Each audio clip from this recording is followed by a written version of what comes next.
ಶ್ರೀಲಂಕಾದ ಪ್ರಜೆಗಳನ್ನು ಭಾರತಕ್ಕೆ ಕರೆತಂದು ವಿದೇಶಗಳಿಗೆ ಕಳ್ಳಸಾಗಣೆ ಮಾಡಿದ ಪ್ರಕರಣಕ್ಕೆ ಸಂಬಂಧಪಟ್ಟಂತೆ 4 ಆರೋಪಿಗಳಿಗೆ ನೋಟಿಸ್ ಜಾರಿಗೊಳಿಸಲು ಹೈಕೋರ್ಟ್ ಆದೇಶಿಸಿದೆ.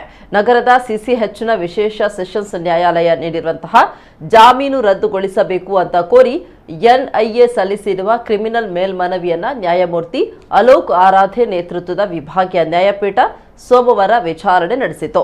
ವಿಚಾರಣೆಯ ವೇಳೆ ಎನ್ಐಎ ಪರ ವಿಶೇಷ ಪಬ್ಲಿಕ್ ಪ್ರಾಸಿಕ್ಯೂಟರ್ ಪಿ ಪ್ರಸನ್ನಕುಮಾರ್ ಸಲ್ಲಿಸಿದ ಆಕ್ಷೇಪಣೆಯನ್ನ ಪರಿಗಣಿಸಿರುವಂತಹ ನ್ಯಾಯಪೀಠ ಪ್ರತಿವಾದಿ ಆರೋಪಿಗಳಾದ ತಮಿಳುನಾಡಿನ ರಸೂಲ್, ಸದ್ದಾಂ ಹುಸೇನ್, ಅಬ್ದುಲ್ ಮಹೀತು ಮತ್ತು ಸಾಕ್ರೆಟಿಸ್ ಅವರಿಗೆ ನೋಟಿಸ್ ಜಾರಿಗೊಳಿಸಲು ಆದೇಶಿಸಿತು. ಶ್ರೀಲಂಕಾದ ಮುಗ್ಧ ಪ್ರಜೆಗಳನ್ನು ತಮಿಳುನಾಡಿನ ಸಮುದ್ರ ಮಾರ್ಗಗಳ ಮೂಲಕ ಅಕ್ರಮವಾಗಿ ಭಾರತಕ್ಕೆ ಕರೆತರಲಾಗುತ್ತೆ.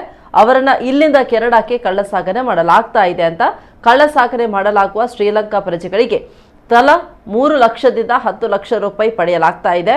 ಪ್ರಕರಣದ 4 ಆರೋಪಿಗಳು ತಮಿಳುನಾಡಿನವರಾಗಿದ್ದು ಅವರಿಗೆ ಶ್ರೀಲಂಕಾಕ್ಕೆ ಹೋಗಿ ಬರುವ ಸಮುದ್ರ ಮಾರ್ಗಗಳ ಪರಿಚಯ ಚೆನ್ನಾಗಿದೆ.